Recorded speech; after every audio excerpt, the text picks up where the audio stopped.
Indian union മുസ്ലിം league ദേശീയ കമ്മിറ്റിയുടെ പുതിയ ഭാരവാഹികളെ പ്രഖ്യാപിക്കുമ്പോൾ തലപ്പത്ത് വനിതാ തിളക്കവും.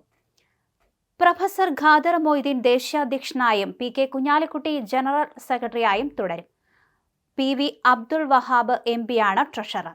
പൊളിറ്റിക്കൽ അഡ്വൈസറി കമ്മിറ്റി ചെയർമാനായി പാണക്കാട് സാദിഖ് അലി ശിഹാബ് തങ്ങളെ തെരഞ്ഞെടുത്തു.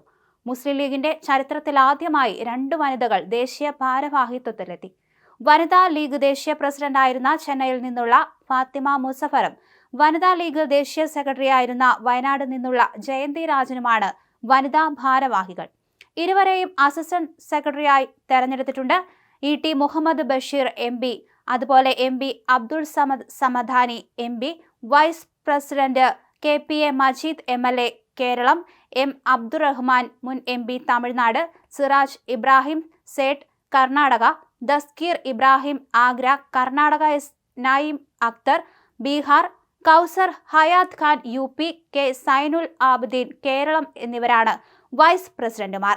Munavar Ali Shihab Thangal Kerala, Khurram Anees Umar Delhi, Nawas Kani MP Tamil Nadu, advocate Haris Beeran MP Kerala, Abdul Basith Tamil Nadu, ടി.എ. Ahmed Kabir Keralam, C K. Subair Keralam എന്നിവരാണ് സെക്രട്ടറിമാർ. Asif Ansari Delhi, advocate Faisal Babu Keralam, doctor Najmul Hasan Gani U P, Fathima Muzaffar Tamil Nadu, Jayanthi Rajan Keralam, Anjani Kumar Sinha Jharkhand, M P Muhammad Koya Keralam എന്നിവർ അസിസ്റ്റന്റ് സെക്രട്ടറിമാരാണ്. ചെന്നൈയിലെ അബു പാലസ് ഓഡിറ്റോറിയത്തിൽ ചേർന്ന ദേശീയ കൗൺസിൽ യോഗമാണ് പുതിയ ഭാരവാഹികളെ തെരഞ്ഞെടുത്തത്. ദളിത് ലീഗ് വനിതാ വിഭാഗം സംസ്ഥാന പ്രസിഡന്റായിരുന്ന ജയന്തി രാജൻ. പനമരം ബ്ലോക്ക് പഞ്ചായത്ത് അംഗമായിരുന്നു ജയന്തി രാജൻ. വയനാട് ഇരളം സ്വദേശിയായ ഇവർ ഇത്തവണ പുൽപ്പള്ളി ഗ്രാമപഞ്ചായത്തിലേക്ക് മത്സരിച്ചിരുന്നു. ജയന്തി നിലവിൽ വനിതാ ലീഗിന്റെ സംസ്ഥാന പ്രസിഡന്റായി പ്രവർത്തിക്കുകയാണ്.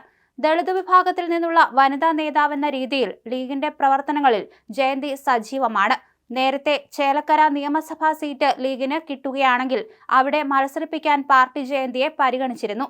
കോങ്ങാട് സീറ്റിലും പരിഗണിച്ചിരുന്നു. വനിതാ ലീഗ് ദേശീയ പ്രസിഡന്റാണ് അസിസ്റ്റന്റ് സെക്രട്ടറിയായി തെരഞ്ഞെടുക്കപ്പെട്ട ഫാത്തിമ മുസഫർ. ഇസ്ലാമിക് സ്റ്റഡീസിൽ ബിരുദാനന്തര ബിരുദവും നിയമ ബിരുദവും കരസ്ഥമാക്കിയ Fathima Muslim personal law board, Tamil Nadu Waqf board, Muslim woman aid society, Muslim woman's association എന്നിവയിൽ അംഗമാണ്. എന്തായാലും ചരിത്രത്തിൽ ആദ്യമായിട്ടാണ് ഇത്തരത്തിൽ വനിതകൾക്ക് പ്രാതിനിധ്യം നൽകി ഒരു തെരഞ്ഞെടുപ്പ് ഉണ്ടായിരിക്കുന്നത്. ലീഗിന്റെ ചരിത്രത്തിൽ ആദ്യമായി തന്നെയാണ് 2 വനിതകൾ ദേശീയ ഭാരവാഹിത്വത്തിൽ ഇടം പിടിച്ചത്. മുസ്ലിം ലീഗ് ദേശീയ നേതൃത്വം പുനഃസംഘടിപ്പിച്ചപ്പോഴാണ് ഇത്തരത്തിലൊരു നീക്കം നടത്തിയത്.